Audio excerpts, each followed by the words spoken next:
No matter where you are or who you are, music connects us all. We started with a dream, but now we are paving the future. Welcome to the Sound Espressivo Global Competition. Fully virtual, yet bringing musicians closer together than ever before, now on a global scale. True live, inclusivity, diversity, connection, community, an extraordinary array of judges. Get noticed by companies all over the world. Prizes, scholarships, performance opportunities. Apply to be a part of the most exciting congregation of artists like nothing you've ever seen before. We guarantee quality and leave no musician behind. We can't wait to hear you on the virtual stage.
Good day, everyone, and welcome to Virtual Concert Hall's music channel. We are presenting programs and concerts from international artists delivered to our audiences around the entire globe.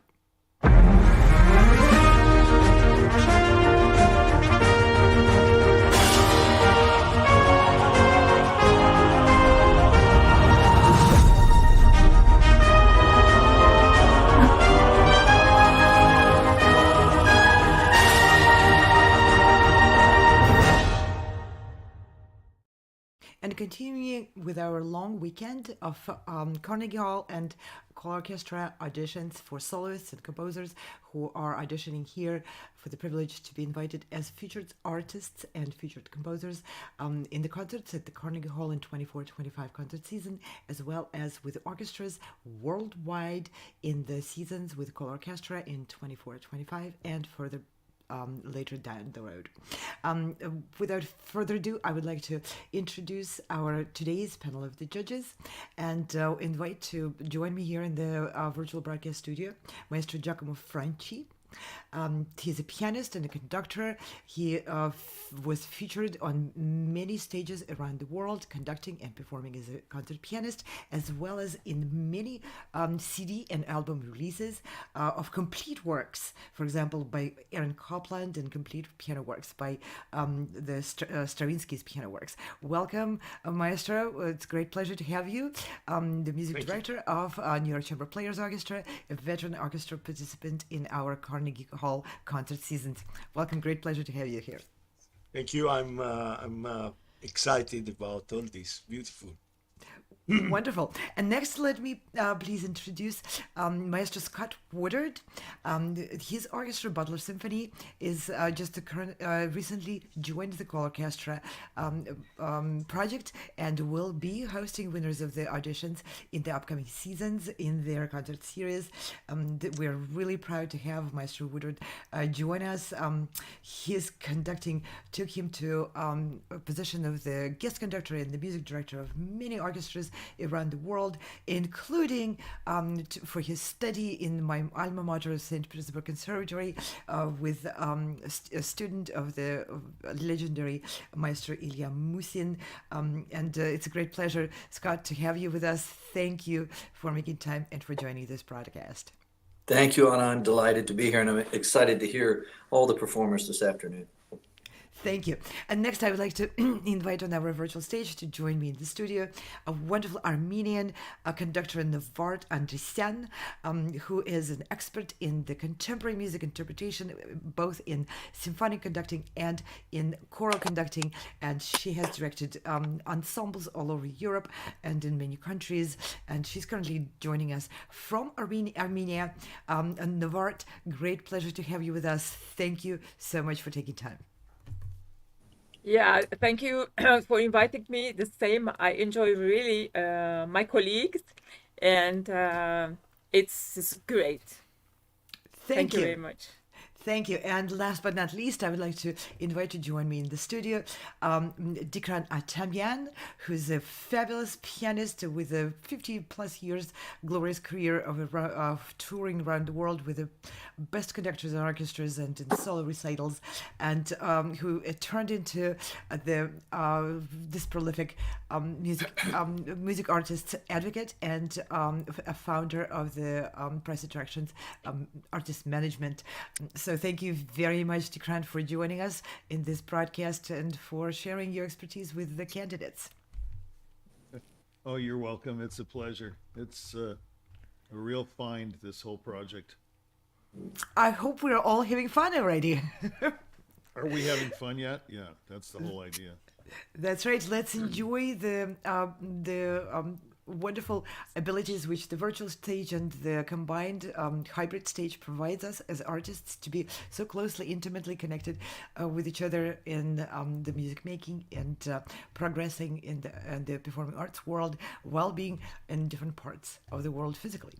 Without any further ado, I would like to start introducing the candidates for this session.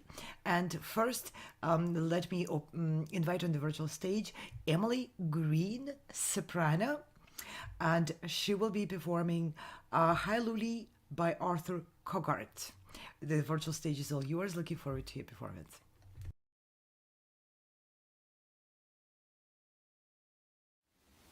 Hello, my name is Emily Green, and I will sing Hide and Leave by Arthur Dickran.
Wonderful.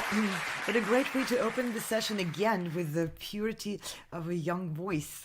Thank you very much, Emily, for bringing this on stage today. Let's see. Scott, would you like to go first with your comments? Yes. Ms. Green, thank you so much for bringing that performance to us today. Thank you for all the hard work that went into to preparing it. So it was a delight to hear it. I would echo what Anna said. It's a very pure sound, and I do appreciate that unfettered kind of sound. A few things that I write bullet points as I listen, and a few of the things that I wrote down would project in the lower range. It may have been the recording, I'm not sure, but moments in the lower range where I lost you. It didn't have the same intensity. Um, Finish phrases with musicality. We get to the end of a pitch and then we release, and then those releases kind of dictate to us the long line, which was another of my bullet points, the long line of thought that you're presenting, right? And as we release it, depending upon how we release those, if we release them with musicality and phrase, attitude toward the phrase, then it's a much more musical experience. A couple of the times in the upper register, the shape of sound, I see sound in shapes and colors and all kinds of things. The color of that sound and the texture of that sound in the upper range, I think, could be a little more open and a little more inviting and warmer. And then my last bullet point was stage presence. When we sing, we live those lyrics. I'm not a singer by any stretch of the imagination. No one wants to hear me sing, but at the same time, we live those lyrics and we present the character, we present the philosophy of what we're singing through our stage presence. And there were moments where you engaged a little bit. And for me personally, as a conductor, thinking of someone for my orchestra, I'd like to even see more of that. I think you could explore that realm. So very nice performance. And thank you so much. I enjoyed it very much. Thank you. Thank you, Scott. Giacomo, would you like to go next? Yeah, I have a question about to Emily. I'm not familiar with the composer. The composer is what, modern composer or late romantic?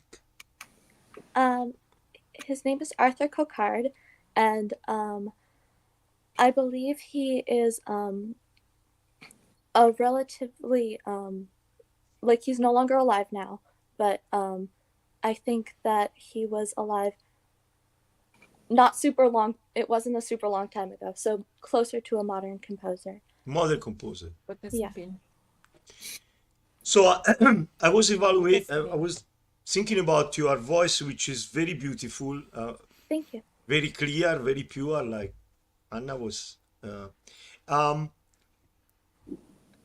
Do you ever sing bel canto, or it's more like your repertoire is more like modern music, probably? Both. My repertoire has definitely been some older songs, like much older songs, like from the Romantic period. I've done some arias as well from. How about Mozart? Retreat. Mozart. I've also done some modern songs. No, I was thinking about Mozart. Mozart. Oh, Yeah. yes, I have done a couple of Mozart songs. Yeah, it sounds Yes. like light, like a soprano leggero. Yeah. Your voice. Anyway, I really enjoy your performance, and I agree with Scott with the lower range. I know even singers that are with a lyrico or even a spinto, sometimes in the lower range the voice disappear.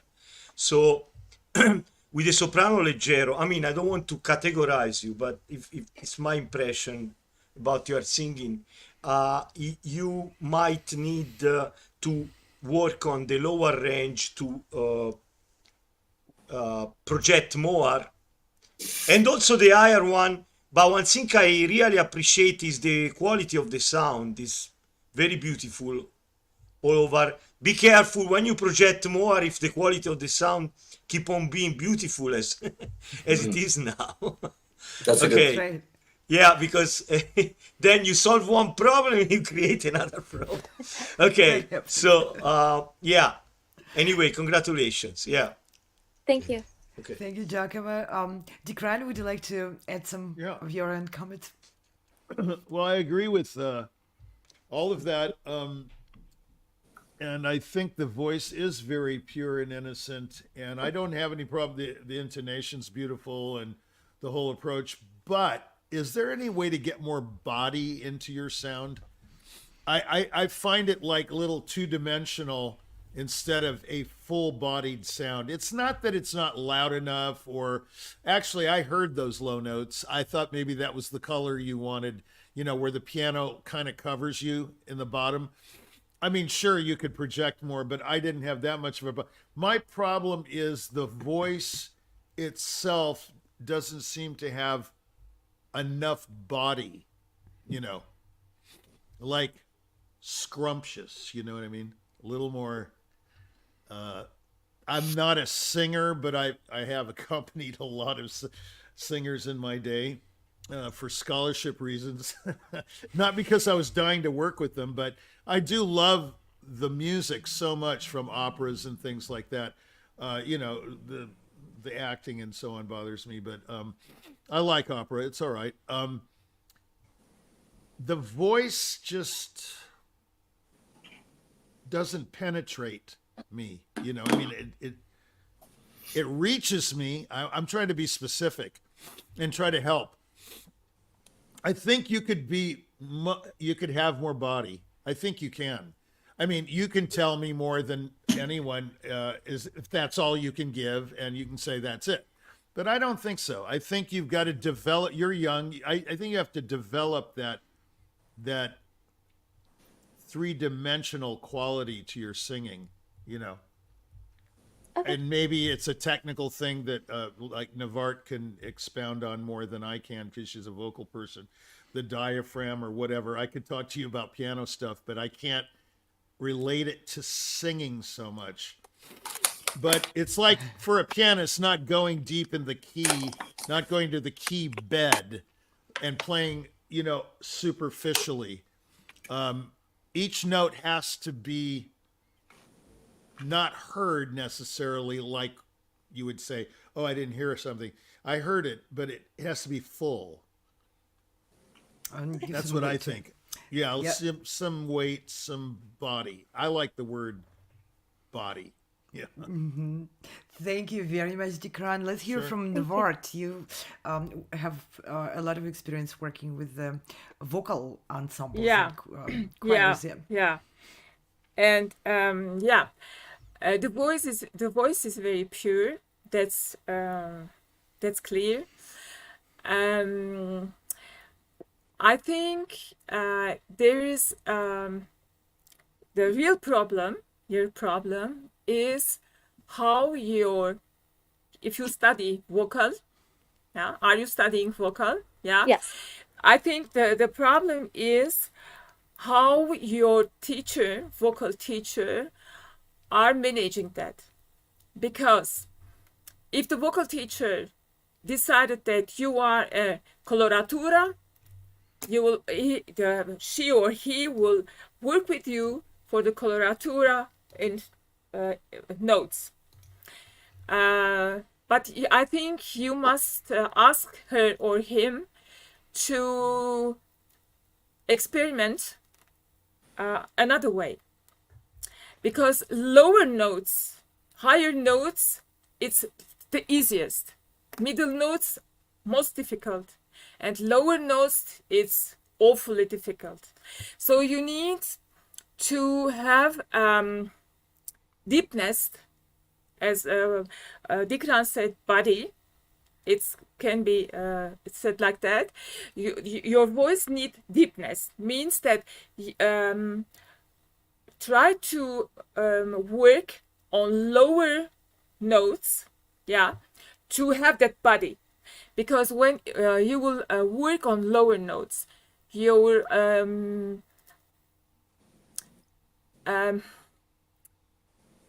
must work very hard with your diaphragm. Yeah? Yeah. Because singing higher notes, it's very easy. Even you can sing it without breath and without support. Yeah? I think you must have a discussion with your teacher for that, and try to see if really you are coloratura. Because sometimes it happens that coloratura, with studying different way, the vocal with the vocal coach, change, go to soprano, simple soprano. I think this is your case, but try to see with your teacher.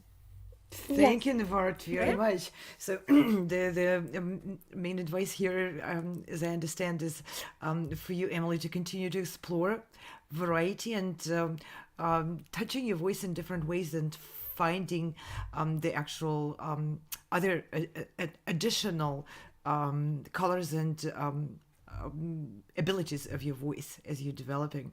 But great pleasure to have you on our program. Do you have any questions for the judges? No. I think that my lower range is something that I have been working on. So thank you for the continuation of that advice. And thank you for listening to my performance today. It was a You're pleasure. You're welcome. welcome. You're You're welcome. welcome. Great pleasure to have you. And you have a fabulous teacher who really cared to deliver the purity and the crystal clarity of your voice. That doesn't happen very often. That sounded very silvery and beautiful. Thank you so much. We will be moving on to presenting our next candidate for the session number 4. We are in the long weekend of presenting candidates for performances at Carnegie Hall with as soloists, as ensembles, with 2 orchestras. We have New York Chamber Players Orchestra, and today we have the music director of that orchestra, Maestro Giacomo Franchi, on our panel, and we also have Orchestra Manhattan and the music director of that orchestra, David Wroe, was with us on Friday. We are taking artists through the experience of the virtual stage to their dream of and the goal of performing at the Carnegie Hall, as well as with many top orchestras, philharmonic and symphonic orchestras worldwide, in the US, in Europe, and in Asia. So our next candidate, Gunnar Small, guitarist, will be performing Benjamin Verdery, Milwaukee, from Some Towns and Cities. Gunnar, the stage is all yours. Looking forward to your performance.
nice. What a pleasure to have a different genre style.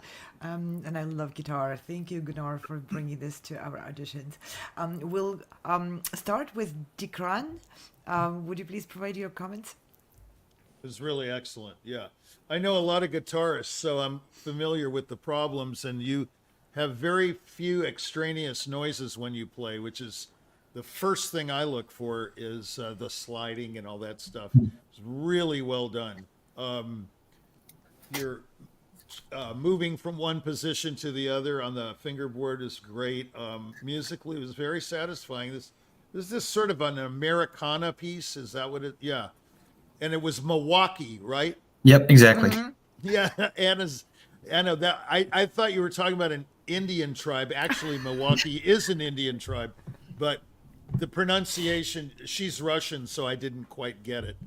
But I didn't know what you were talking about. But now in the middle of it, I thought, aha, this is an American town. Okay. That's right. Yeah, the colors were great. It's a difficult piece, isn't it? It's not easy to play evenly. It was very good. Yeah, it was really good. Who did you study with, or do you study with, or whatever? I studied with Douglas Rogers through the Levine School of Music. I don't know him, huh? I know Douglas. He's a fantastic guitarist. He's great. He's great I don't know him. patron of young musicians. You're really you're in good. the great hands. So yeah, congratulations. Great job. Gunnar. Great job. Thank you. All right. Well, thank you, Dickran. Navart, would you like to add something? Yeah, I liked very much the guitar sound, and I liked very much the beginning. You took your time, and you played with the space, the sound, silent space, and you gave time to the space, and then it changed. Yeah, it changed, and it's really very good. The musicality is top. Congratulations. Thank you. Thank you, Navart. Let's see. Giacomo, would you like to add something to the comments? I enjoyed your playing very much. I enjoyed the fire in your chords, and yeah, it was a nice contrast with the precision. Your playing is very precise. There is not much criticism. If I want to criticize something, because that's my job here. So anyway, Gunnar, you're making the job of criticizing very difficult. Right. You're so good. oh, thank you very much, Anna. I was just thinking. Maybe in the beginning there were these melodic lines sometimes, but this is like very nitpicking. I mean, it's just I'm going to look at the, like we say in Italy, the hair in the egg, il pelo nell'uovo. So sometimes there is like a melodic line that you keep the same dynamic all along. Okay. And it seems that you don't have a direction there. It might improve your guitar playing when you have a series of notes at a certain speed, and you don't use the same dynamic from the beginning to the end, but you actually do a little crescendo. It's kind of cliche. I mean, like going a higher pitch naturally, you want to do a little crescendo. Even in the music doesn't actually write that, but it gives you a direction and it helps you being also there, like what you are doing, But this is very nitpicking. Congratulations, very, very good playing. Thank you. Thank you, Giacomo, very much. Well, Scott, would you like to add something? Yes, I'm last to go, so I guess I have to say this was terrible. This was the worst performance we've heard. Just to offset all the praises, right? No, I'm joking. This was marvelous. I enjoyed it very, very much. It was a heartfelt performance. In terms of musicality, I felt as though in the rhythmic sections you were true to your internal metronome, and it flowed for me. Those quasi cadenza sections, in the opening section where it flows into the rhythmic section. Oftentimes we hear performers where there's just a stark line between those pieces, and you flowed very well from one mental aspect to the next. And for me, that's music. We, as performers, we breathe, attack, support, and release. And somewhere in the middle is where all the magic happens, right? I'm fully aware that you can play the guitar and hold your breath at the same time, but it's so much better if you breathe with the music and become a part of that living organism that is music. And I feel that you do that. It just was wonderful. I don't really have any criticisms, but I do have one question. Have you played with an ensemble before? Have you done anything with an accompanying ensemble? I have. I would say the type of music would be very different, more traditionally Spanish pieces, but yes, I have, and I really enjoy it. Okay, very much. I was very much impressed with your abilities, and in my mind, I thought, this is a young man who can collaborate really well. As a conductor, that's what I'm always looking for, somebody who can make music with me, and with the orchestra. So bravo, well done. Thank you, Scott. Very good. Well, and Gunnar, do you have any questions for the panel? Well, one, normally I play music from Spain or some Brazilian from Villa-Lobos or Fernando Sor. And traditionally, those are much cleaner sounds. They're much neater. And I would say Milwaukee has a much more rustic tone where sometimes you want to play a little buzzier, maybe on the fret bar. Sometimes you want to, I don't want to say muddy, that's not the right word, but sort of step away from clean precision and into a more rhythmic tone, maybe with some of those unnecessary sounds of sliding.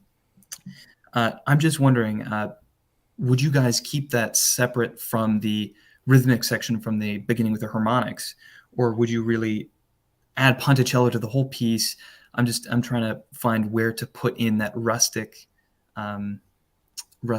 feel into the piece. Anna, do you mind if I respond to that? Oh, please. Okay, I think stylistically you did some wonderful things. I agree with you that those additional noises, they are just part and parcel of that rhythmic section. And what you were doing, I thought, was stylistically very nice. You juxtaposed two very contrasting styles between that quasi cadenza section and then the rhythmic, and it just made me. I was vibing a little bit there and so I thought it was incredibly stylistically correct. My personal advice, the rest of the panel may have something different to say, but I would not change it. I thought you made good decisions. Yeah, thank you. Dickran, did you want to? No, I totally agree. I mean, all I meant was he's really got control over the instrument, and he doesn't make. I mean, I'm tired of hearing guitarists to make all these crazy noises all the time, but I think you made the right noises. I mean, I didn't mean to say like, oh yeah, it's unstylistic. I meant to say that it was really well played. The execution is really perfect. It's really, really good. Exquisite playing. I'd love to hear you play like a Giuliani concerto. That's what I'd like to hear. I know some people don't like him as a composer, but I think he's phenomenal for the guitar. They're hard too, and you'd probably play the blank out of it. I have to watch my words on this show. I've Refer been, to your alternative language cheat sheet, please. Alternative. Yes, I need to use my alternative vocabulary. Yeah, that's right.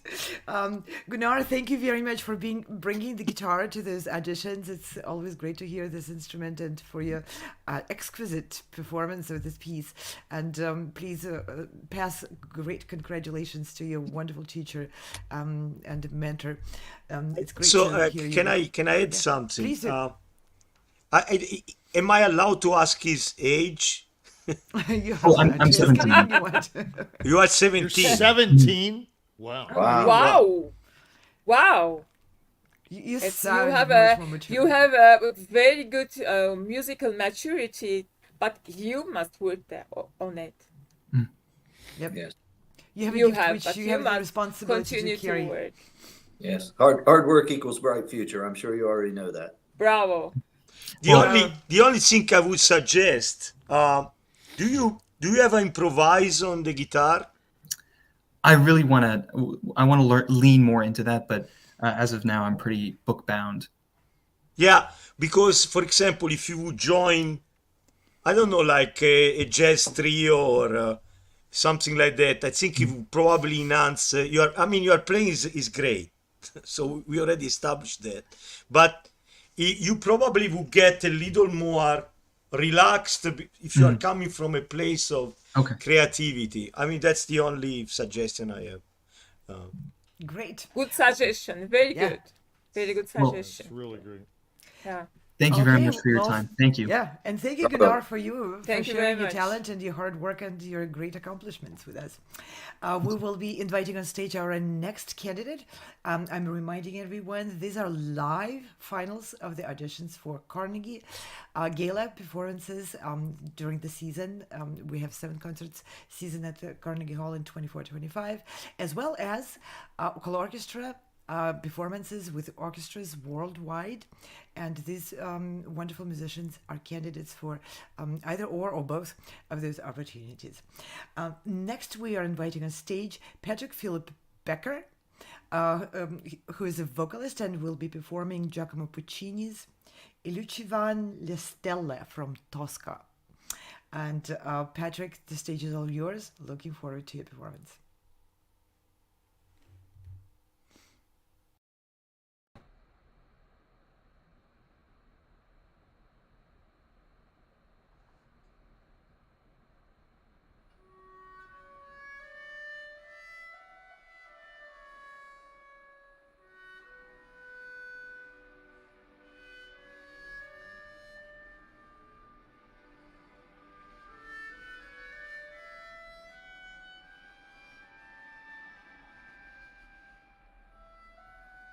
E lucevan le stelle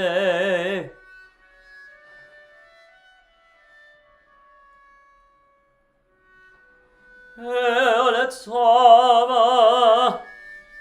stridde all'uscio dell'orto e un passo sfiorava l'arena.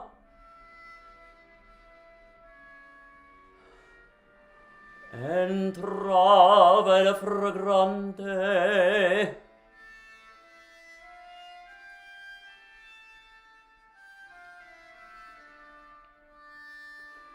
mi cadea fra le braccia.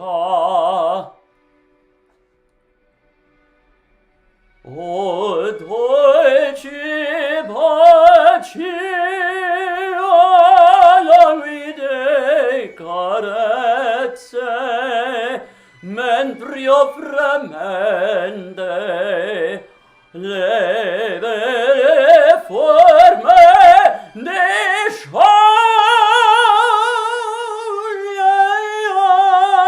dai veli. Svani per sempre o sogno mio d'amore, l'ora è fuggita e muoio disperato.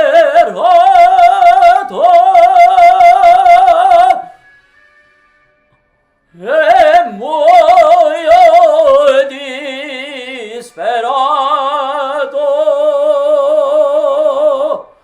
e non amata mai tanto la vita, tanto la vita.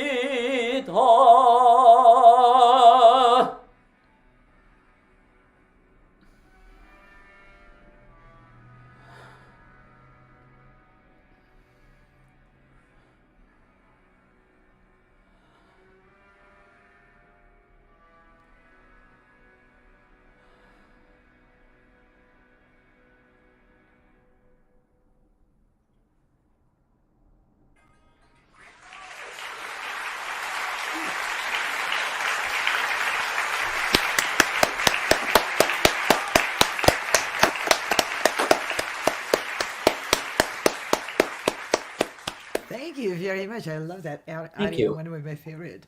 Navart, you have worked with so many vocal ensembles and contemporary music and dramatic music in different countries with all those different styles of singing. Let's have you go first. Yeah. There's first thing that you had the courage to sing this song, which is not easy. Which is not easy. You could sing something easier, but congratulations, you risk to sing it. There is a big problem. There's a big problem. It's your breath. Mm-hmm. Your breath. You have no muscles for singing. You must work on it. It's very serious. Yeah, because the voice is moving like this. This is Okay. more than vibrato. This is more than vibrato. Mm-hmm. That's because of that you cannot use the bel canto Mm-hmm. style for Puccini. It disturbs you because the voice is moving like this, because there is no how to say Support, muscular support. support. Thank you very much. Yeah, support for the breath. This is the first thing. Second thing, all what I will say then is coming because of this question, this problem. Yeah, there is bel canto. There is Italian pronunciations. Mm-hmm. I think Giacomo will be happy to explain to you how it is, and so on and so on. Now we cannot speak about interpretation of the piece because there is all these problems. You Okay. see? So it means that if you have the techniques, you put the technique to the service of interpretation. If there is no technique, which is a half or no technique, you cannot interpret the piece, even you like it very much. Mm-hmm. That's what I wanted to say. But you risk to sing it. Bravo. Thank you. Wonderful. Thank you, Navart. Well, let's hear now from the Italian side, the bel canto side of the world. Maestro Giacomo Franchi, let's hear from you as a conductor from Italy and a pianist who worked with many musicians in the Italian style and genres. Yeah.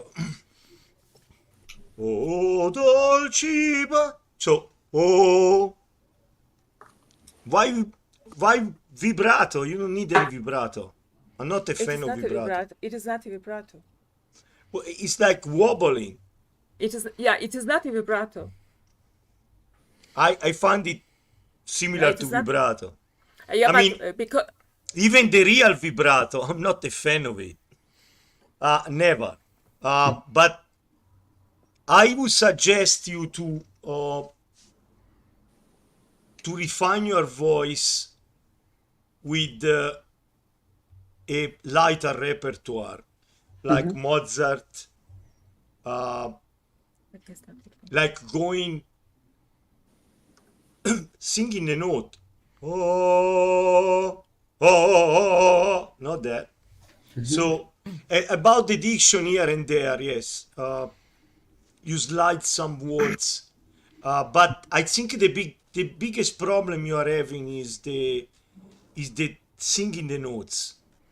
And once you find the pitch of the note, then you can work on the other aspect, the timbre, the phrasing. But it's not that you sing out of pitch. You approach that by going around it. Then with this, I call it vibrato, and that's the way I call it. So starting with arias that are like from Mozart, from an earlier repertoire, instead of going to the bel canto. Mm-hmm. Before that, I think it's simpler melodies that they don't demand so much range, and working on that establish the base of your technique there. Mm-hmm. That's what I suggest you. And yes, I commend your courage. Yes, but you know, it's not. It shouldn't be a Garibaldi battle. You know, like going to the Sicily. They have been lucky that time, but you know, courage is not always. It's a quality, but once you establish the base, I think everything will be better. Okay. Mm-hmm. Okay, well, thank you very much, Giacomo. Let's hear from Scott. Okay. Wow.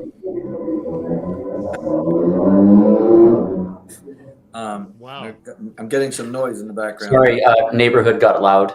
Oh, okay. Okay, I thought, Scott, you changed your pitch of your Apologies. voice. Yeah, it got warmer outside and people got a little crazy with their sound systems. Okay. Well, I agree with most of what's been said today. I think there are some issues there. However, I think these are solvable problems for you to, you know, you obviously have worked hard to get to this point in your career, and you're not evidently have a great work ethic and not afraid of hard work, right? Not work brittle, as my grandmother used to say. And I'm sure that you can approach these things. I agree with some things. I think everything comes from the idea of breath. I'm no singer, but in a former life, I was a trumpet player.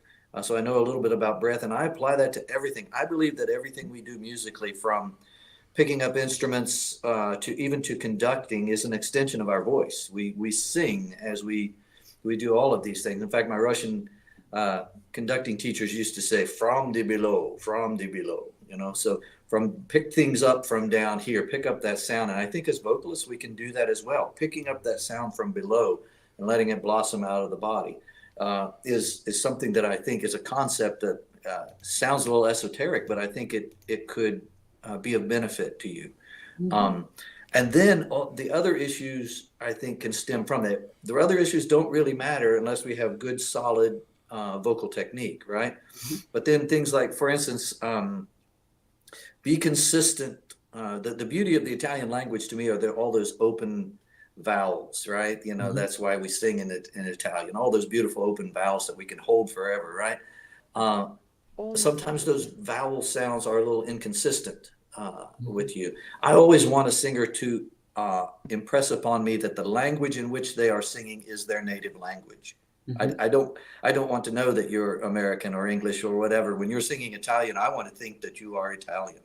You know, so the consistency of those vowel sounds, I think, is something that will help you achieve that.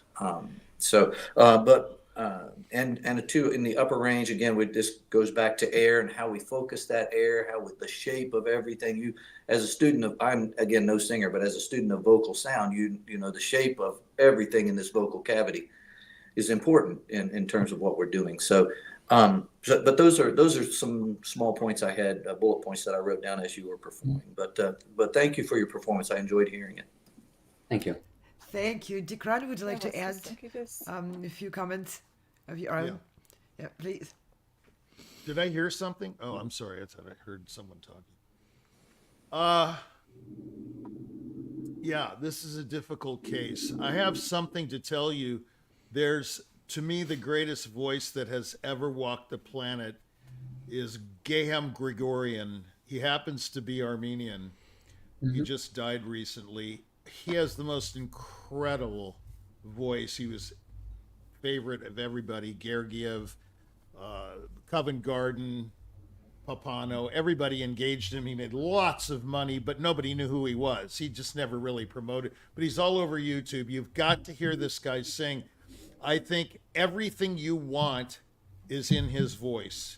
If you are perceptive enough, I think you can pick up everything that is there. That's number one. He's just absolutely, I mean, he blows everybody away. There's there's nothing like Gregorian. It's the greatest pure voice impossible. I've never heard anything like it. You could learn a lot from him. I think the problem here is simple. I agree with what everybody said, but how do you solve it? That's the question. It's very easy to criticize. It's not so easy to help somebody. And that's the mark of a great teacher. And you have to break down the elements, and you've got to say, okay, this is the problem. I do not know the answer to that question. I won't even attempt it, but I raise the question, what is the problem? You see what I'm saying? You've got to get to the bottom of it, whatever it is. You have the ability, you have the drama, you have the desire, you have a lot of things. But the intonation, I mean, you could start there. This is a problem. Like Navart was talking about, or somebody said it's not the intonation. No, that was Giacomo. It is. It's everything. You have to do everything. It's like people say, well, what do I do for my career? You know, I say everything. And they go, what do you mean by that? I said everything. You can't just do one thing, okay? Oh, this is the answer to my prayers, or I need to win the Clyburn, or I need to win the Metropolis, or, I mean, there's no answer to any of these questions with one answer. It's a very profound thing. I had to come to grips with this in my career after a lot of success. I had to tell myself, what are you doing? I mean, what are you doing? You know, and I quit for 3 years. Oh, I made some crazy excuse.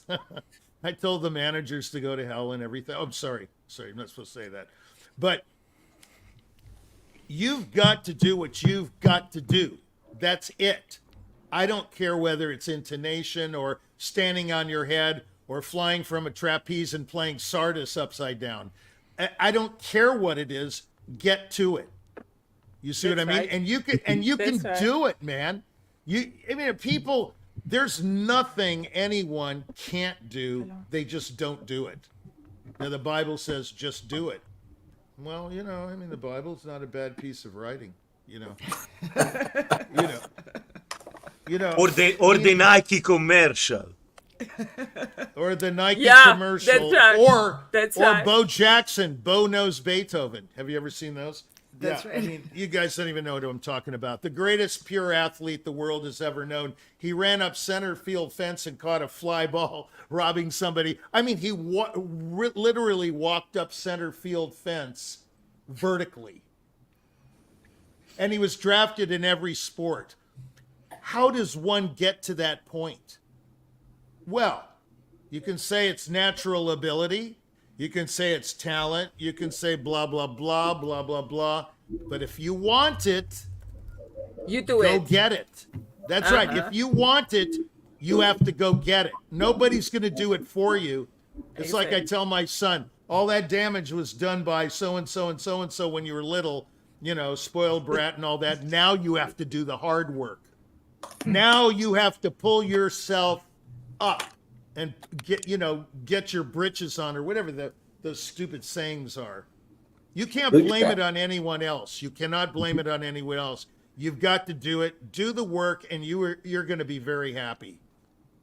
Thank you very much. Now, Patrick, I'm not a member of the judges panel, thankfully, but I wanted to say I definitely sensed probably the most important thing: the will, the desire, the want, the drama in you as a interpreter and as an artist on stage. So just do what you need to do to make that vocal technique supported, bring out the best of your voice, and there'll be nothing stopping you. That's my humble opinion. Thank you. Okay, thank you very much. And we will be moving on and inviting on stage the next presenter. Next, we will hear from a cellist, Alexander Frank, performing Popper Polonaise de Concert Opus 14. Alexander, it's a great pleasure to present you on these auditions. Looking forward to your performance.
Wow.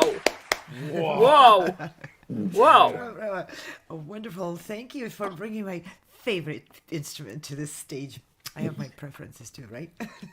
Okay, well, let's hear some comments from Maestro Giacomo. She's fantastic. Difficult piece, Very. especially at you. How old are you? I'm 12 years old and I've been playing cello for 3.5 years. Wow. Okay. Unbelievable. Yeah. I like your hairdo, man. It's really cool. Thank you. Yeah. You're like a punk musician, like a punk Yeah, this musician. guy's a fun. Hey, Giacomo, you should engage him immediately. Yeah. So, yeah, that piece is very difficult. Congratulations. Technically very difficult. Congratulations. I have had some troubles understanding the lower range of the cello. Some passages, especially in the beginning, I couldn't understand.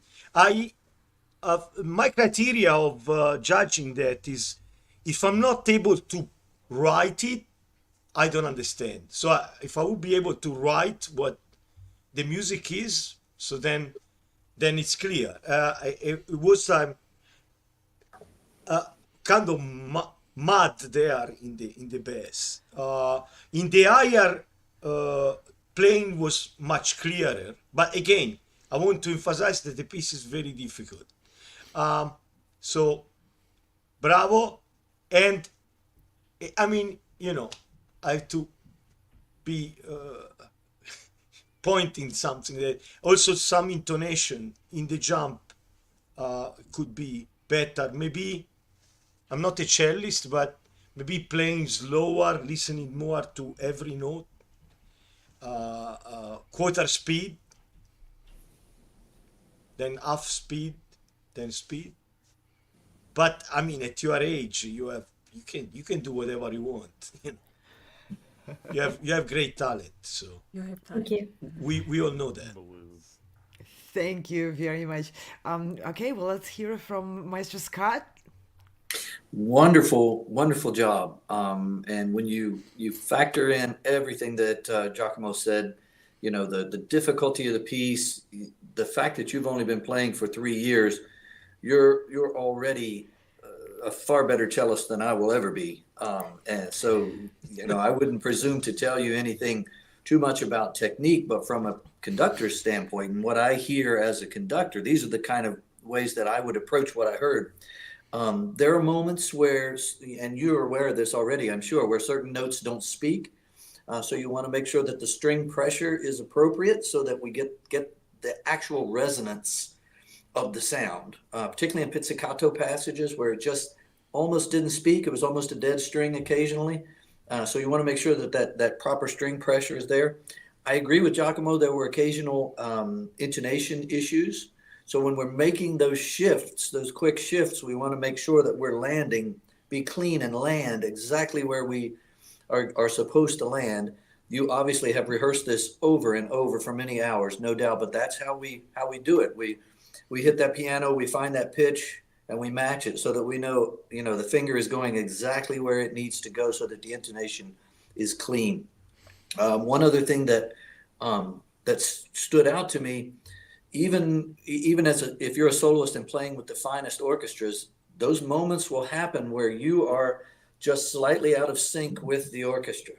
And this happens, it becomes more pronounced with an orchestra. But you and the pianist work to get things back together, and you did that. With an orchestra, it becomes even more pronounced. So I would urge you to think about finding techniques to concentrate and get the sync back together. This SYNC, that kind of sync, not the bathroom sink or the kitchen sink, this kind of, right? To get things back together in a quicker pattern so that the audience has no clue. They think you did something, very romantic and very, Easy. But to make those kinds of things happen quicker, those are what the great soloists do. It happens to everyone.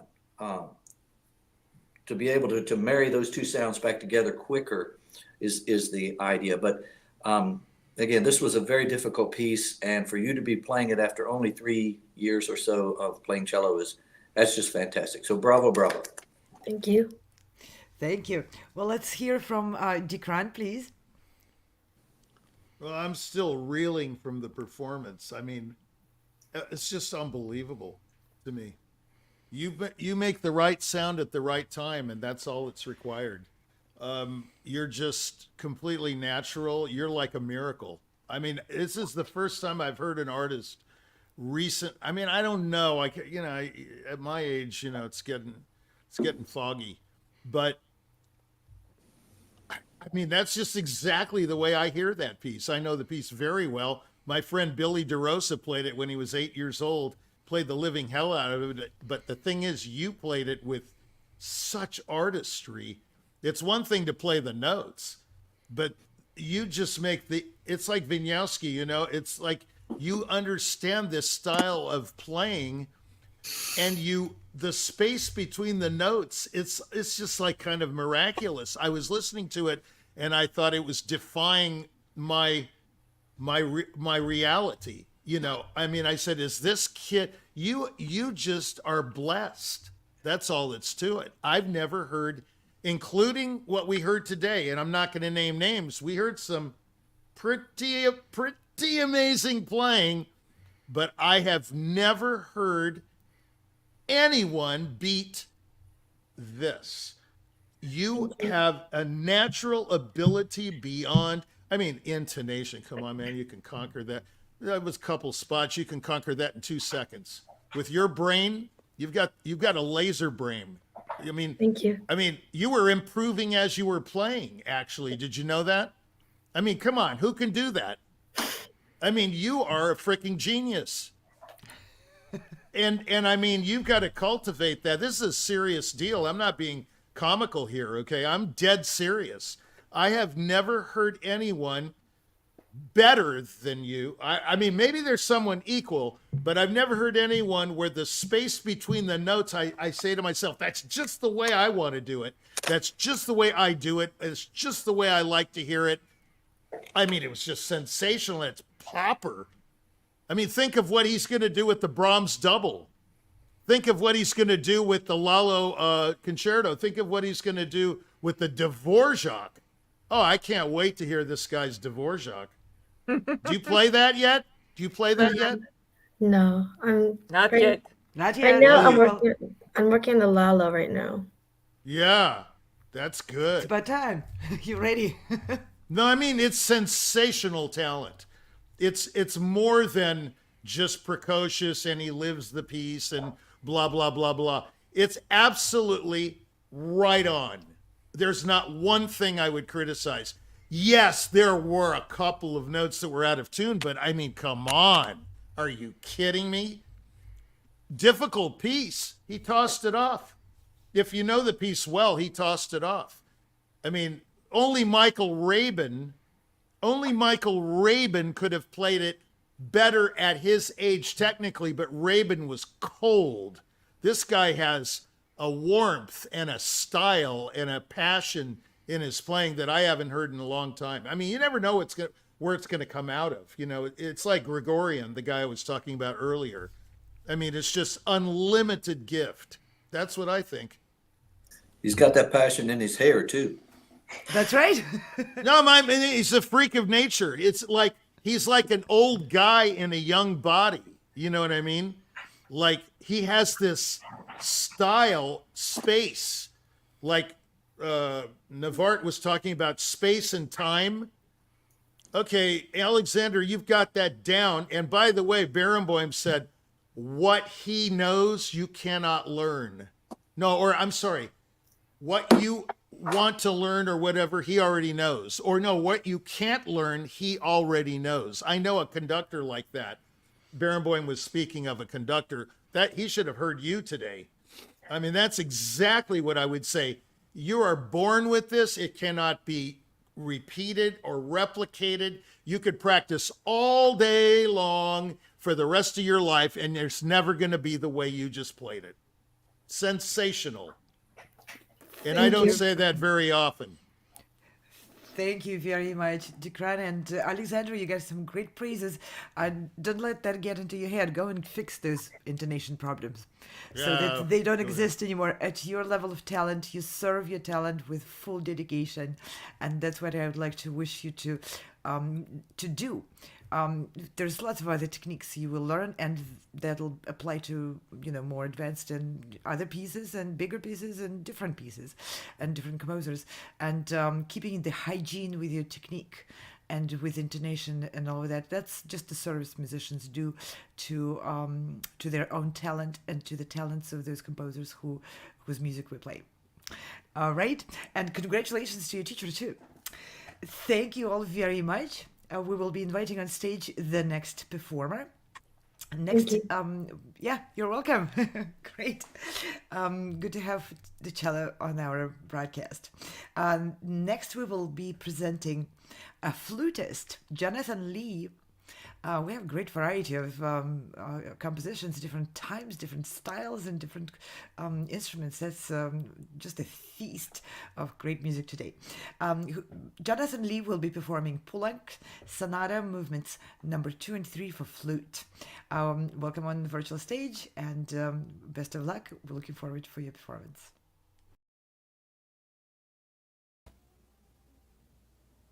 My name is Jonathan Lee, and I'll be playing the Poulenc Sonata Movements 2 and 3. I'm auditioning for level 6.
Kathleen.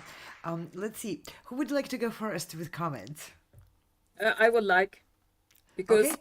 you forgot Divert. me the last time. Oh, I apologize. Oh my gosh. Oh my gosh. It's been a long day in the work. My No, apologies. What did you think? And, no problem. I apologize no to problem. Alexander. No problem. I wanted to What say did you for think? the cellist that in a wait a minute. So just a minute. As a cellist in another life, I wanted to tell him that it's very good. His technique is very good for his age and for the years he studied. But there's one thing I wanted to tell him, that all that melodical parts, he can sing more and play more legato, and the legato is finishing with staccato. It must be separate.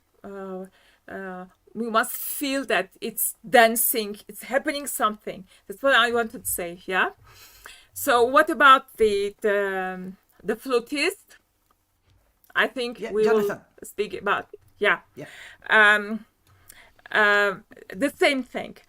Technique is something that you put to the service of the music. The technique is not technique just like that. You show that you are the best and your friend. No, it's not like that. The same thing I want to say him, that Poulenc music there is technical parts and very melodic parts which has to be played very legato, to the limit of the romantic. Not romantic, but to the limit. Yeah, this is French music. It must be done with balance. That's what I wanted to say him. Thank you very much. Well, let's hear from Giacomo. I missed the accompaniment. It's a very interactive piece, you're right. Yeah, there was like, okay, it's playing a little bit, then a little silence. I would like to know what happened in the silence there. So it was difficult to understand the musicality of the piece because of this, without the accompaniment. Beside that, the guy, Jonathan. Okay. Jonathan knows how to play flute. There is no doubt about it. His technique is there. The sound might sound a little harsh if you would play romantic music or even Mozart, but for Poulenc it's perfect. It's kind of harsh, kind of modern sound. I enjoyed his performance. Maybe a little more expression if you like more romantic kind of taste on the second movement, then that is maybe. But his playing is very, very good. Congratulations.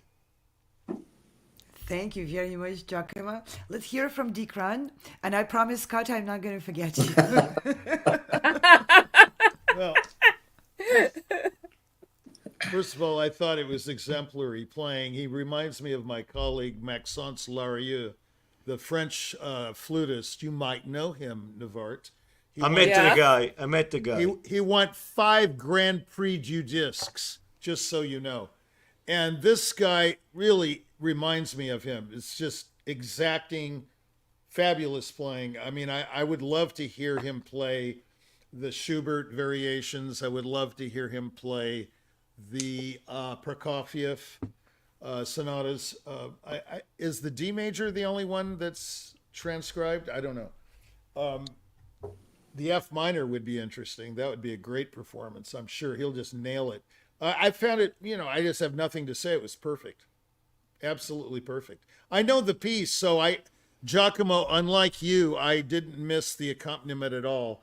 As a matter of too. fact, as a matter of fact, he suggested the accompaniment in his performance. His inflection was very sensitive to the accompaniment. It might have sounded like he went from section to section quickly. Navart, you probably agreed with that. But nevertheless, he's kind of a businessman, he just wants to get on with it, which I appreciate. I like businessmen. They're very economical. And I thought he was, listen, if I was Carlos Kleiber, which I am not, I would say, sign him up. And Chelabadaki too. I would say, sign him up. I don't need 20 rehearsals with this guy. I sign him up. That's what I would do. Wonderful. Thank you. Thank you very much. Now, Scott, from your perspective, please. Yes, I agree. I think it was marvelous performance all around in most ways. I have a couple of things that I know he's not in the room right now, but I'm sure he's going to listen to this. So I want to speak directly to Jonathan when I say, there are certain aspects of playing that already, and you have all the tools in your toolbox to fix any of the problems that you may run upon.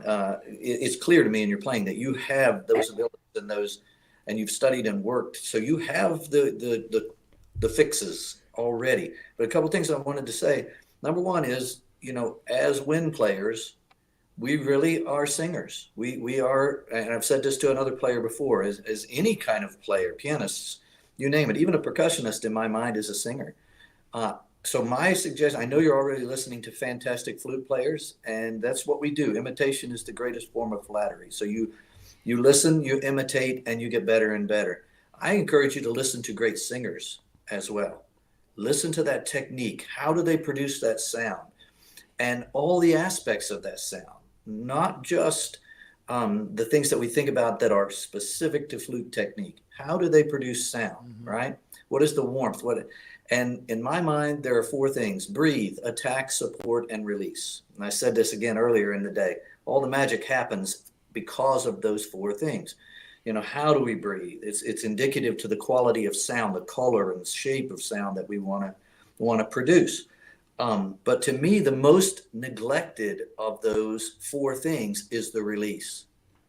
To me, each note, each phrase has a natural life, and there's a time for that to end. It's kind of like the analogy of carrying a baby. If you carry a very small baby, you carry it very protected for a few steps, and then you just sling it around for the rest of the steps, right? Nobody does that. We support it all the way to the end. So that natural flow of air to the end and to each release is incredibly important for singers. And I include you in singers, Jonathan. So that's really important. Be thinking about the focus to the end of each phrase so that it ends with the appropriate strength, the appropriate warmth, the appropriate resonance, right? And the other thing had to do with articulations. To me, it's important that if your phrase, you can't see my hands, I don't think, but if your phrase is a particular length, right? Move my hands over. Your phrase is a particular length. The articulation just dents the airstream. There are very few moments where we want to just slice it in half so that it just dents the airstream to allow each note to have resonance all the way to the natural end of the phrase. Just some little things that I think might enhance your performance, but it's already gorgeous. It's already beautiful. But maybe think about those things. So bravo, wonderful performance. I enjoyed it. Oh, great comments. Thank you. Great comments. Very helpful. Wonderful to have, conductors with experience as instrumentalists and conductors of orchestras and choirs. And you get on this panel the richness of all of aspects of it, from instrumentalists, pianists, all the way through the conducting and the orchestra and the big stages to the management side of it. Wonderful. Jonathan, thank you for inspiring these discussions on the judges panel and for your beautiful performance and for bringing Plonk to our auditions. We will be inviting the next candidate And I'm reminding everyone we are in the third day of 4-day marathon of sessions, auditioning soloists, ensembles, groups, and composers, new compositions for the opportunity to be performed and presented on the stages such as Carnegie Hall. In the next season, we have a 7th concert season at the Carnegie Hall. Yes, we go straight from virtual stage to coveted stages such as Carnegie Hall, as well as many famous and biggest stages of the philharmonic orchestras and symphonic orchestras worldwide. Okay, next performer will be a vocalist, Vladimir Avertsyan, who is performing live on this broadcast, really stepping on the virtual stage live. And this will be Guno from Faust Mephistopheles Act 2 aria Le Vœu d'Or. And Vladimir, the stage is all yours. Take it away.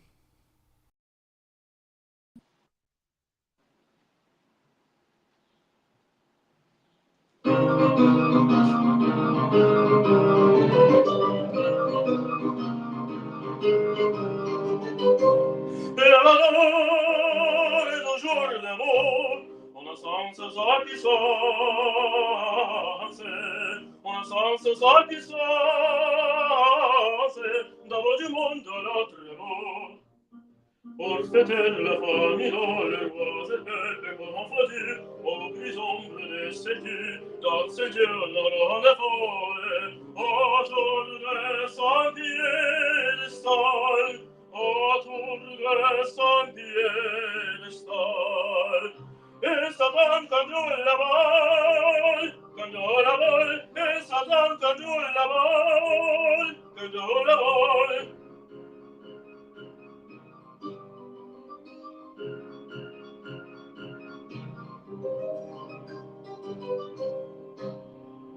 Le ballon vainqueur de Dieu, dans sa gloire délissante, dans sa gloire délissante, la monstre jette sous le ciel. Il comptable orage étrange à ce bien la chambre humaine, séduisant le verre dans le sang et dans la fange, au brille d'ordormital, au brille d'ordormital. Et ça donne quand nous la vol, quand nous la vol, et ça donne quand nous la vol, quand nous la vol.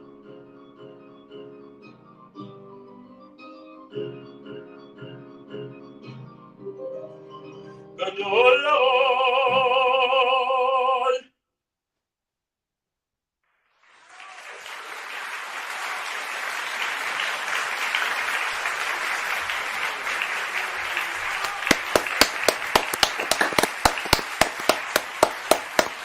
All right. Wow. How refreshing. That was a great aria and one energetic performance of it. Let's hear from Maestro Giacomo Franchi. You're coming from Italy. It's appropriate you take the stage first. Well, it's French, but... Oh, fine. Isn't that a bel canto? No, actually, that's the main problem I'm having with this judgment. Yeah, my question to you are here, right, Vladimir? You are here. Vladimir was performing live, so he's. No, I mean in this case because sometimes we didn't have. So my question is, your vocal coach is French? No, my vocal coach is YouTube. How interesting. It's not good. Well, I mean, I C'est do pas a bon. lot of research. C'est pas bon. I use a lot of techniques I do through this Right. translator, and that's it. So je parle en français un petit peu, but I couldn't understand your French. So if I could, you are talking about the edition, and the test is not Italian, it's French, as we all know. But I studied French for 5 years. It was French, but next time I will try to articulate more. Yeah, it's like articulation of the of the language, and not only that, I think probably also the right pronunciation of the language. Is there amour in the test? I never said amour. What was that more when you say at the end of the phrase there was a more? I didn't know what the word was. Kan du hålla boll? La boll. Comment? La Comment? Comment? Boll. Ball? Ball? Like ball, like you go into the ball. Ah. Kan du hålla boll? Okay. So But anyway, it wasn't amour. Anyway, yeah, okay. So your intonation is good, your projection is good, and I see some flair in your singing. That's the good part. Keep up the good work. I enjoyed your singing. Yeah. Thank you very much, Giacomo. We'll What pass would you the have to baton- laugh? What's she laughing about? What are you laughing about? I love this guy, man. He's just so entertaining. Oh, It's okay. phenomenal. Okay, good. We'll pass the baton to Navart. Navart has Yeah. experience with French. Le Vaudor est toujours debout. On en sent sa puissance. On en sent sa puissance. Yes, that's right. The pronunciation is absolutely not clear. If one doesn't know what is this piece, will think that you are singing in a Russian. language coming from the moon. I'm so sorry. Can I say it? You just read it, so I was singing Le Vaudor est toujours debout. On a sent sa puissance. On a sent sa puissance. So it was the exact same words, but I took a note about pronunciation. Thank you for. So please, I'm a French, so I'm. No, I'm not arguing with you. I'm just saying. No. Let me finish. Yeah, let me finish. So, singing in French is difficult because there is no accents as in Russian, as in German, as in Italian. So this is totally another technique of pronunciation. This is one thing. So I think the best that you work with a coach or a coach who is French or knows very well French language, because the message of Mephisto here must be very clear. He is glorifying Le Vaudor. It's the golden calf, yeah, as written in the Bible or in the what is the name? In the book of Exodus, glorifying money and richness. So it's very important, a very important piece in this opera. It's one of main pieces.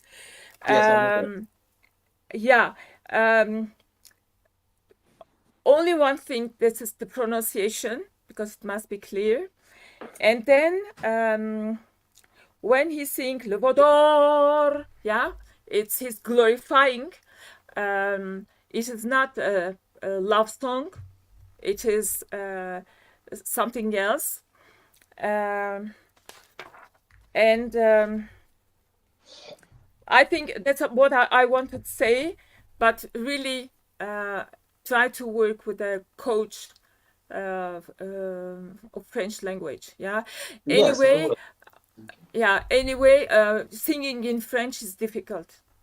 It's not. Is there any other note about the actual singing? I learned this aria 2 weeks ago, so I'm still it's new for me. I like to challenge myself. I took all the notes, but we focused on the language for 2 opinions. Maybe something about my voice that I would like to hear. Yeah. So I'm not sure that this piece is for your voice. I'm not sure. Yeah. This is my personal opinion. You can be agree or not agree. This is another question. But yeah, that's I love it. clear, huh? This is great. You love it? I love it. I just love this back and forth, Yeah. man. It's phenomenal. You can't do this at the Clyburn, that's for sure. That's for sure. Yeah, that's right. Or the Naumburg That's for that matter. That's Or for the sure. Leopold, or the Yeah. Leeds, or any other competition. And what about Navart, go ahead. I want to please. give you a big kiss, Navart. You are so amazing. really? Oh, thank you Yeah. very much. You're welcome. So I think I will fly to California to have your kiss. Who said I was in California? No one knows. I me, don't Chuck. know where you are. I don't know where you are. Oh, it's a big mystery. Okay. What about the vocal technique? I don't want to repeat what I say to many, even for the flutists. You see, if you once make music and you hear on YouTube many singers or instrumentalists of anything else, and you try to repeat their performance, their interpretation, it is not you. You must be sure of your work. I think about that. Yeah, think about Well, that. this is me, so yeah, but I get your point. Yes. Yeah, think about that, because this is very important to become a good musician. To have Thank you so much. your personal opinion on the piece you play, personal opinion on your musicality, personal opinion on your techniques, and so on. Thank you. I appreciate it. Well done. Well done. Thank you, Navart. Great. Okay, well, let's hear from Dickran. Yes. This is so entertaining. Hey, Avadisian, I like you, man. It was great. Thank you so much. Yeah, it's exciting. I like the singing. It's really good. I like it. No, in that deference to Navarrete's very learned in this area and all that, and same with Maestro Franchi, but I just thought it was great. You know, it was very dramatic. Hey, what's that room you're in? Where are you?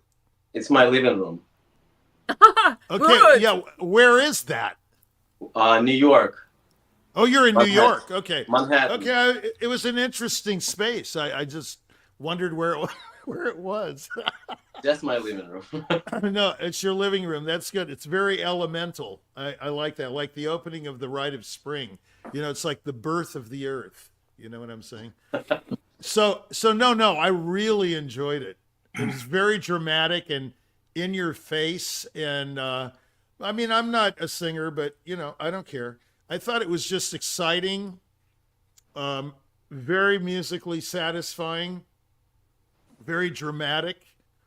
I was fine with it vocally. You learned it in what, 2 weeks? Whatever. Yes. It's very short, huh? Yeah, I like your attitude, man. It's like, it's cool. Yeah. Okay. Well, like I said before, this is It's me, cool. so it's always me. Vladimir, can Yeah, I ask that's you you. a question? Vladimir. Can I ask you a question? How long are you studying vocal? Well, I sing since I was 6 years old. I went to pre-college as a conductor when I was 16 to 20. Which Then I got a pre-college? bachelor degree in the academy. Which pre-college did you go to? Well, the pre-college was in my hometown. It's in North Caucasus. It's called. Sorry, this is my dog trying to ruin everything. So Which country? yes, it's What the country? city calls Mineralные Vody, and then I studied in Moscow in Russian Gnesin Academy of Music for 5 years as an opera singer. Aha. Okay, Very so good. And YouTube now- is and- not your primary teacher. You had some training from those little people who teach musicians at the Gnessen Institute. So you had some proper no, I instruction. had private teachers because I didn't appreciate teachers in the Gnessen Institute, you know. You're very opinionated, that's for sure. That's the point. You didn't like the Hey, teacher. I like your hair too. Your My hair is attitude was awesome, man. always in check, so I had 2 private teachers. They were both great sopranos, and they teach me throughout all those 5 years. So I'm very grateful that I had those private teachers, women. Excellent. Okay, Hey, I have a let's hear question. some. Just 1 second, if you don't mind holding the You're question. so Anna. polite, Anna. You're so polite. I want to give an opportunity for us all to hear from Scott.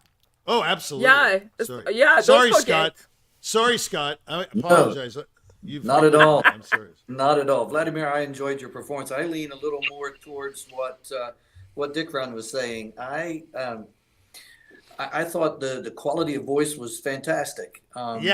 Yeah, I really did. And I thought the physicality, the gestures you were using were appropriate for the stage.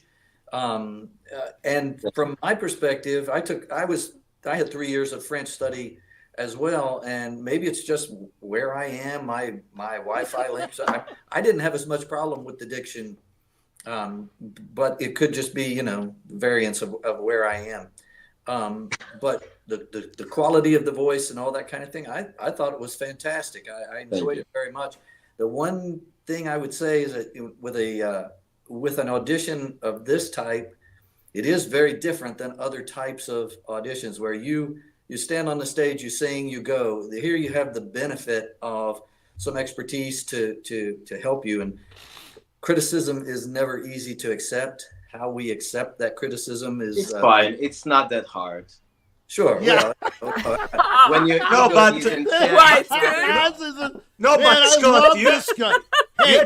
you had to realize that the guy doesn't care. Vladimir doesn't care much. He's just listening to it. Yeah, that's right. Vladimir, no problem. Vladimir, there is no problem. No problem. Vladimir, give me a call Monday. Okay. You are very marketable. I like the hair too. It's like awesome. It's like you really don't give a crap what anyone thinks, do you? Yes. No. It's okay, man. I'm just trying to create. It's a comedy. It's the greatest comedy, No, may I say? Yes, in some way I would say I don't give a crap, but I use my Bravo! I would like to please alert you that we have a cheat sheet of alternative vocabulary. Oh, I'm sorry. If you all please may refer to that. We're a public broadcast, and our broadcasts are accessible for children and parents and everyone. Oh, sorry. And the alternative vocabulary is not all that difficult to master, especially for those who can master the Mephistopheles aria. So thank you very much. Vladimir, please continue. May I finish? Yes. So you may. I use my intuition and I filtered everything, what I need to take, what I need to apply for myself. I don't listen every opinion and immediately believe in that, because like we saw before, somebody understand French, somebody didn't, somebody like vocals, somebody don't. So you cannot, this world, it's black and white, and so you need to have that filtered and use your intuition, what exactly you need to, the main takeaway, and from who exactly you need to take away that. Absolutely. That's but anyway, the greatest advice to everyone who is watching. I appreciate that. I want to add something. I think I really admire your attitude, Vladimir. I mean, don't lose that. Like just go on. And the thing is that another advice I want to give you is to grow artistically. I'm not joking now. It's like an equilibrium of being confident, but also being humble to grow, to take advice in order to grow. Yes. So that's a difficult equilibrium, because maybe if you take too much advice, you start losing in the confidence. You just say, oh, maybe they are right. I'm not good. Yes. So, but it's a difficult balance. Don't lose your flair, I would call it, you know, but yeah. Thank you. Wonderful. I don't think we allowed Scott to finish his comments, and I'd Oh, like yeah. to hear them to the end. No, the only thing I was going to add to that was that I studied conducting in Russia, so I have literally been beaten over the head with musical shovels. You know that Musical shovels. That's a great. So I understand that. That makes but two of us, at the same Scott. time, don't make me figure out for myself that you've only had 2 weeks to work on this, right? I mean, Yeah.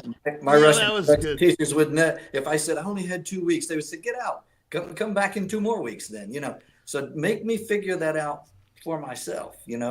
Maybe I would, maybe I wouldn't. Because everything else you were doing, I thought was fantastic. Thank you. Very I may not have convincing. figured it out on my. Yeah, wonderful. And I remember, Dickran, you had a question you wanted to ask. Miss Moderator, Please. yes. Yes, Miss please. in moderation. I think Scott brings up an incredible point. You know what's so great about this format? It's the obvious, right? You could do anything you want, and there's no guy looking at you like this, like, oh, I'm going to really kill his student. Well, whoever wants to go with the musical shovel at us and hitting us at the end, we'll have a lot of flying to do and quite a bit of money spent on airfares. As we are all in different countries. The musical shovels, all that aside, the format is not anything goes, but let's loosen up, guys. It's not, it's not Vietnam. Okay, come on, You know what I'm saying? I mean, That's it's right. like, no, this was great. This was the most incredible example of the old model dead. The new model lives. And I used to say we'd have to get on a plane in 20 years to go hear a symphonic concert in Boston because all the orchestras are going to be dead. The Boston Symphony will be the only one in business because they have the budget. But now I'm saying the phoenix has risen from the ashes because of Anna. That's what's going on right. here. She invented this whole thing, and it's absolutely stunning. And from a formidable artist, This is pretty amazing stuff. Yeah. That's what I think. Thank Vladimir, you very much. let's- I appreciate the compliment. And I want to point out this has been created by the community of artists. A Of great course. community of great artists who wanted to do things the way we want them done. No, it's including not. having No, Anna, discussions with them. it's not true, Anna. It's been created by you and James. I mean, the The Right. the format is from you. The Yeah, format I mean- is from Okay, you. we'll take a blame. Yeah. All complaints you come and- here. Well, Vladimir, you and go ahead. I just want to say last comment, Vladimir. Tremendous potential. I'd be happy to have you with my orchestra. Yeah, I mean that's There right, you go. Vladimir, you won the heart. You inspired the discussion on very profound and broad topics, and you really nailed that aria. If you want to hear my opinion, I think it Thank was you so much. great. Thank now, you. I'd like to suggest one more thing. It has something to do with attitude. I would like to ask you, please, next time to treat the advice which was given to you, not on your main field, which is a performance, but the advice which was given to you from very experienced musicians and technical professionals regarding your technology.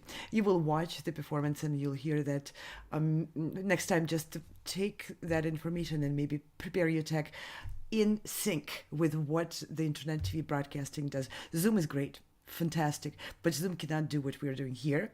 And in order to present you in the best possible way, we need your collaboration. So it's very good to bump heads, and it's really dramatic and wonderful. It's a But sometimes- dialogue. Sometimes, Not well, much, it doesn't even have to be dialogue. Some things we just do the way experts ask us to do, especially when it is not butting into your interpretive individuality, and it wasn't. So anyway, this was fantastic, a wonderful discussion. Thank you, everyone. Vladimir, thank you for glorious performance and wonderful spicy discussion which you sparked. We have one more performance to present. The last on this session, but not least, will be Hyen Choi. performing Shostakovich Piano Concerto Number 2. The stage is all yours. Welcome, and looking forward to your performance.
C'était super, hein?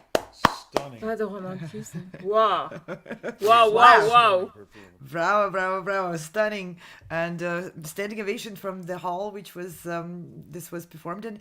And please, Hain, if you are watching on YouTube and when you are, she's not in the studio, but I'm sure she's watching or will be watching. I would like to ask you to please leave a comment on the YouTube channel where you most likely are watching. We're in 50 plus channels, but a lot of people just go to YouTube.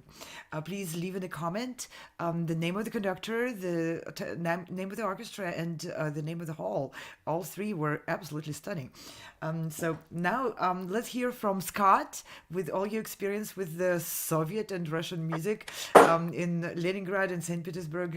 I would like to hear from you first. Thank you. I appreciate you allowing me to go first because I am to the performer, Hayen, I believe is how you pronounce that. Is that correct? Am I correct? Let's hope we're correct. Okay. Well, hopefully I'm close.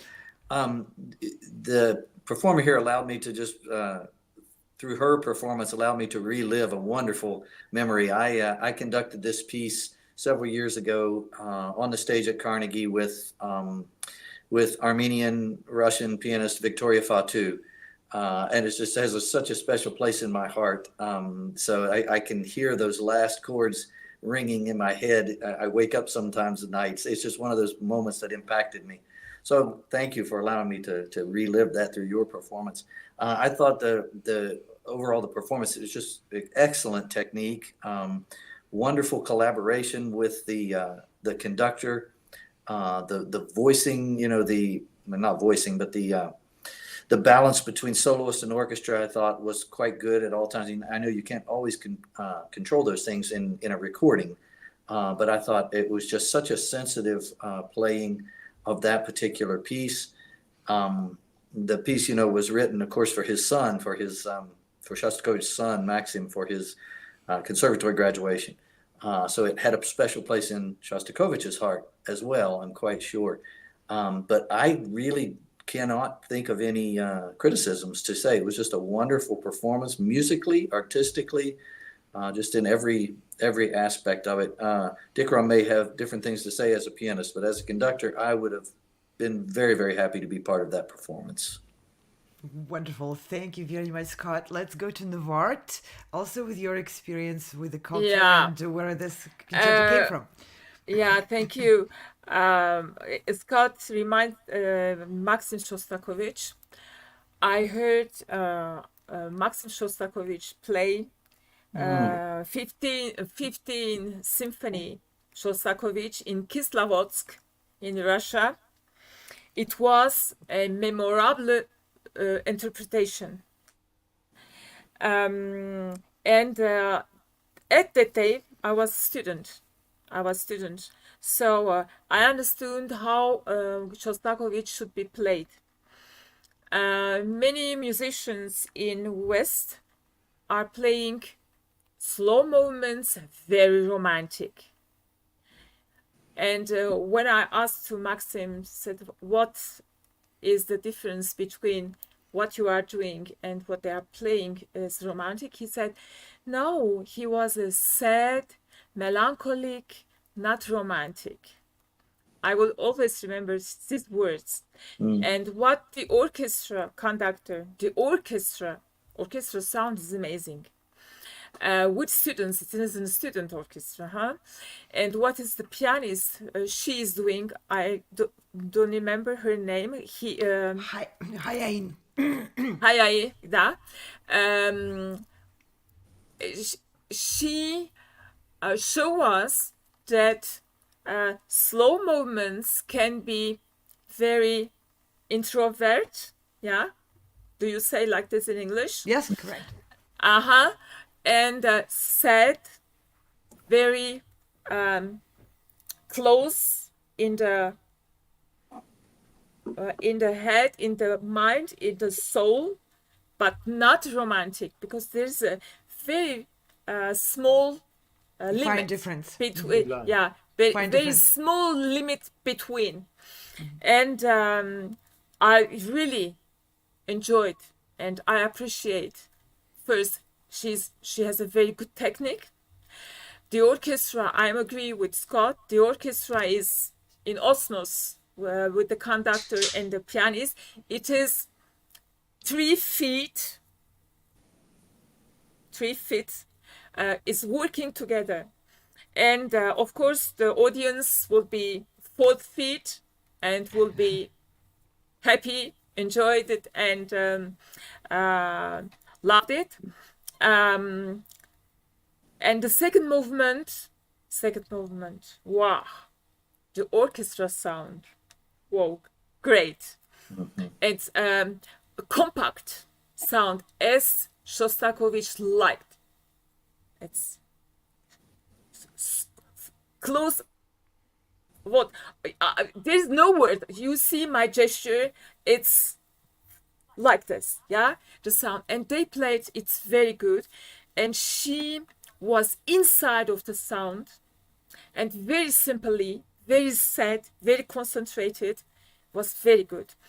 For the third movement, she made the rhythmical part without moving, only one place.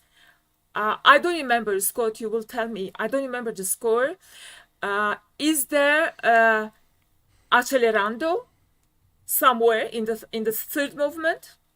In the in the second movement? Third movement. Third movement. Oh yes. I don't remember. Yeah, there is. Oh yeah. Okay. The thing is that accelerando, is it accelerando poco a poco or accelerando? I don't remember the score, so tell me. I'm pretty sure I remember it as poco a poco. Okay. It was clear. Otherwise, it wasn't clear. Right. Yeah, okay. Step by step. It's really very good. Really very good.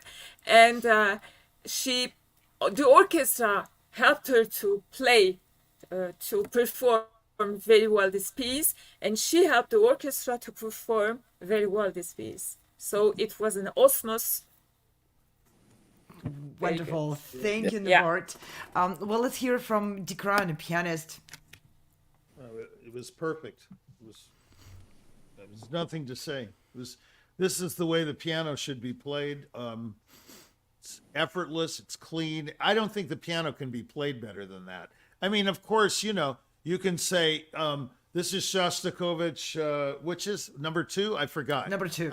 Yeah. Number 2. I mean, you could say, okay, it's not the Chopin Etudes. It's not Gaspar. It's not Pictures. It's not Brahms, Paganini, both books, but it's Shostakovich number 2. And as far as I'm concerned, I haven't heard a more balanced. I know this conductor from somewhere. I don't know. He looks like Eschenbach, actually. No, it's not Eschenbach. No, I know it's not Eschenbach, but he looks like him. But anyway. Yeah, but who is it? I don't know. I don't know this conductor. I don't know the orchestra, but it was phenomenal. I mean, how can you play better? It just can't get any better. It looks like a student orchestra to me, which even adds to what you're saying. Could be festival orchestra. Yeah, as well. I mean, it was so appropriate. What's very difficult about Shostakovich, it's like in the cello concerto, that intensity. I mean, it's not that cello concerto where it's really intense in the last movement. Like Shostakovich can be very, very intense. This is more of a. I mean, you could say it's a fun piece. At least. Oh, it is. Yeah, it is. I mean, but there's an underlying intensity to it. At every moment you feel like it could just fly apart. Yeah, so. I know, but it's not like if you heard Rostropovich play the which key is that in Anna, the concerto I'm speaking of? Is it B flat? No, the cello concerto. The cello concerto that I'm thinking of is so intense. And the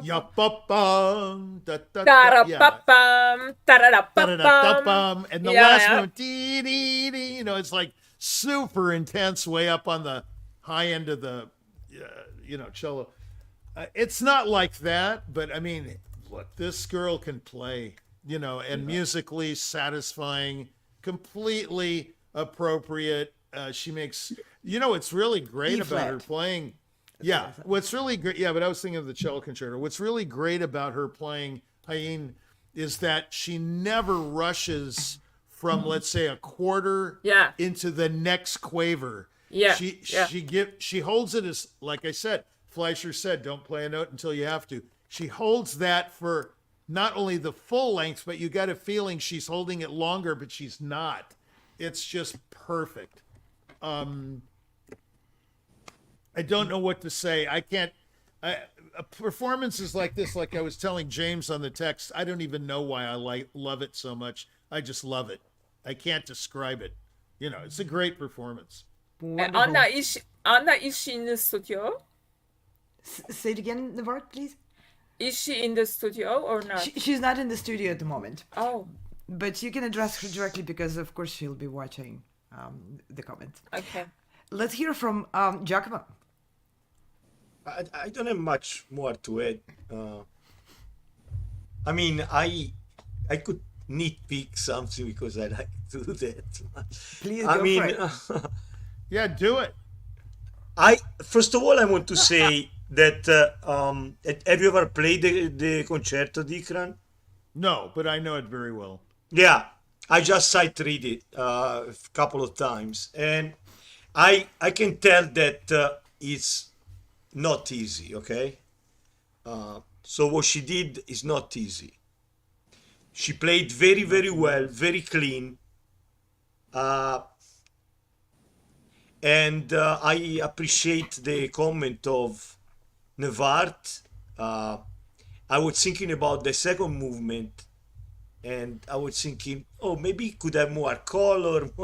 And she's saying that, okay, so she played it very well.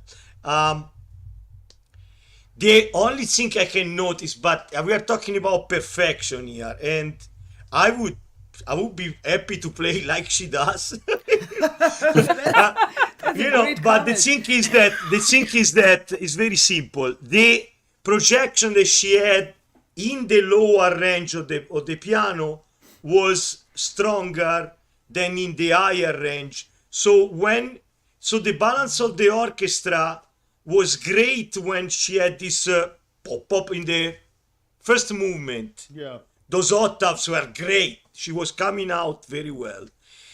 When was going high, she was getting a little she was disappearing a little bit, but she didn't have any problem.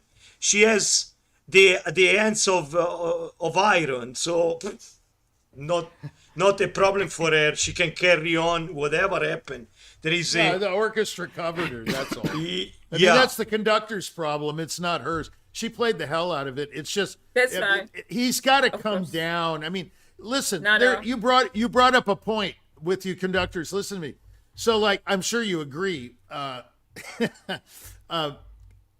piano does not project like a solo violin. I'm sorry to tell you, it is not that big of an instrument.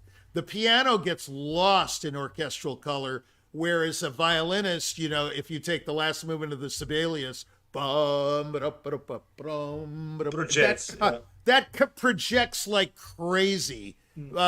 Whereas something like the last movement of the Prokofiev Second Concerto, which is absolutely the Titanic of all concertos, you can get lost in that texture, and the pianist could be playing the living daylights out of it, and all you hear is pure orchestral color. So it's up to the conductor to bring it down. The orchestra has no idea what's going on. This guy needed to come down a little bit, but I didn't find it offensive. You know, it wasn't, you know, I mean. Yeah. By the way, the conductor looked like, I mean, I don't want to offend anybody. The conductor looked like was coming out from a grave, and then he went to conduct. You know, it's like. I think he was a very good conductor. Yeah, conducting, but visually I'm talking about. It was very pale and he looked scary. He was reflecting the music kind of, and it's not a criticism. This is, I don't know if what's his name? Her name? Aya. Hain. Ain. Okay. Ain Cho. Okay. So another suggestion I have for her, maybe if she looks too Yuja Wang, you know, maybe like the skirt a little shorter, like something more that on visually. Visually very convincing. You've got to be kidding. No, I'm not kidding. It's so visually convincing. I know. I disagree. No. You disagree? Okay, fine. No, this was elegant piano playing. We didn't need slits down the middle and I'm agreeing. Come on. I'm agreeing. All right. Well, I prefer the slit on the other side of the piano. Where the audience can't see it and it's more suggestive. I mean, I'm sorry, that stuff is just showboating beyond gladiator style.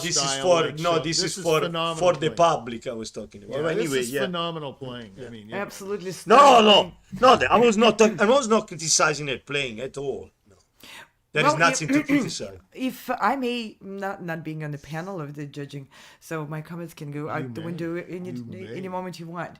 But as a pianist with a Russian background, I just wanted to suggest to Hain to consider the underlying struggle to which Shostakovich dedicated practically all of his writing. And the tension between the desire for joy, desire for energy, lightness and brightness, which is very ever present in this piece.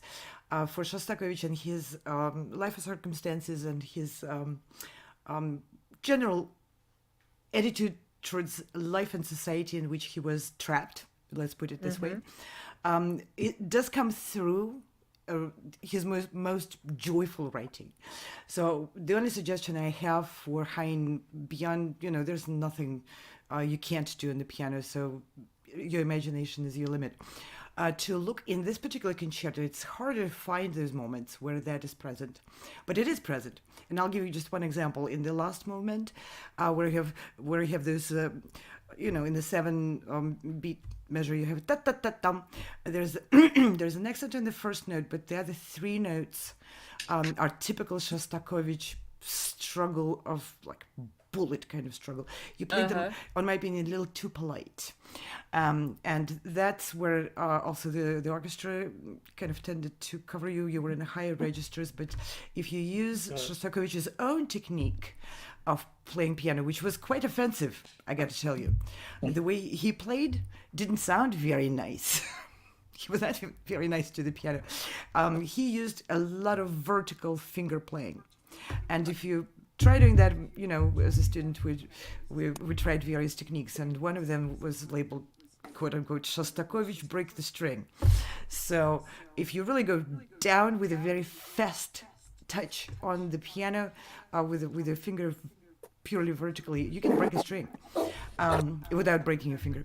However, that produces this pure percussive piercing kind of sound in the piano, which Shostakovich was fond of when that was placed in the particular spots in his pieces, which were written in there to remind everyone that in any joy there is somewhere out there bullets flying. He was very much aware of that because of the circumstances of the society. And I hear it in this concerto, maybe because of my background, maybe it's not there, but I believe it is. So thank you all very much. If we have any closing comments from anyone, please. Wonderful job by all the contestants today. I enjoyed the entire day. It's incredible. Yeah. Really incredible. This is concluding our session for today. We have 2 more sessions coming up tomorrow, and I want to thank our judges for being so generous with your time, with your comments, with your expertise, sharing so generously with the candidates. Everything you had to say right in the moment. This is a treasured vision which we work towards, to have this unfiltered, immediate interaction between artists on both sides of it, on the performance and on the receiving side of it. We all being performers have been in there, so this is hearing feedback from colleagues is nothing short of a miracle because of what it does to our growth as artists. So thank you all very, very much for participating in that process. Scott, Navart, Dickran, Giacomo, bravo. I appreciate it very much. Thank you. Thank you. Thank you. Thank you. Thank you. This is a huge work. It's organization. Wow. Great. Really great. And I enjoyed very much you guys, conductors and pianists. It was very good. Very nice. It's always fun. You should come to all of them. They're quite an experience, actually. Yeah, I learned a lot, I learned a lot myself. So I'm just curious, Nevart, where are you now? Since 5 years I'm based in Armenia. Armenia where? Yerevan. In Yerevan, in the capital. At the capital, okay. And you, Scott? Yes, I'm here. I'm in the United States, mostly in West Virginia and Ohio, but I'm starting to branch out a good bit, thanks to Jack Price. So I'll be visiting. Jack Price, but is Dickran it's another? No, it's Ricci. Okay. No. It's Philip Spencer or Nash Mondragon. I go by that name too. And you know who he was? But anyway. Yeah, never mind. Yeah. Where are you now, Scott? In this now? Right now, I'm in Georgia. I'm guest conducting in Georgia. I've got a rehearsal for Mahler 1 tonight. Wow. And then next week I'll be in your neighborhood. I'll be in Florence next week. Yep. Florence in Italy. Yes. Well, okay. I'm in New York, so it's a little far from. Right. It's Lezzetta. He's going to be in Lezzettaville. So Florence, or Florence, Italy. Italy. I know where Florence is. I'm coming from 80 miles from there, so I know exactly where it is. Yeah, the food's good there. That's for sure. And what do you do in Florence? Guest conducting the Florence Chamber Orchestra, Mozart 25, and a few solo pieces, and a Donizetti. So I'm excited. It's going to be fun. It's the Lanzetta. It's the Lanzetta Orchestra, yeah. Right. Okay. Wonderful. Yeah. Well, I hope you all enjoyed it enough to give us more of your time in the future upcoming auditions. It would be just absolutely delightful to have you back, and I hope very much that you do come back. Thank you. Thank you all. Stay afterwards. Yes, please stay afterwards after we are off the on air. And I want to thank very much our wonderful Virtual Concert Hall's team of producers, designers, audio video engineers, and of course the broadcast directors. You see their names on the screen. Thank you guys very, very much for your hard work and for your incredible support. These are fabulous musicians which have performing and teaching careers of their own, and they double as supporters of fellow musicians in producing these internet TV broadcasts. And today's production crew were Ante Božić-Kudrić, our show director, Frana Rusinovic, our technical director, and James Welch, our production director. Thank you guys very much for your support and for everyone for being together with us. Please visit our websites. Please go to our YouTube, sign up, and please, like us, share all these programs if you find them entertaining, interesting, helpful, in any way positive. We're on every platform, everywhere. If you miss us on one, go to another. If you don't like vertical view or horizontal view, all those platforms satisfy every taste of everyone. And thank you very much to all of our wonderful collaborators, co-producers, and all these wonderful companies, and especially people behind those fronts of the companies, music directors of the orchestras, conservatories, professors, academics, researchers, publishers, music producers, and managers, everyone who collaborates with us towards the same goal. We share the passion for music, for performance, for better world, for lack of the better word. That's what we work towards: the better world, better relations, and tighter connections between artists, audiences, and everyone else. Thank you all very much for watching, and we will continue with this Carnegie and colORCHESTRA auditions tomorrow. We have 2 more sessions. Wonderful musicians will be auditioning, and great members of the judges panel will be commenting. With that, I'm signing off. This was Anna Ospinskaya, and I was hosting this program today. Bye. See you tomorrow.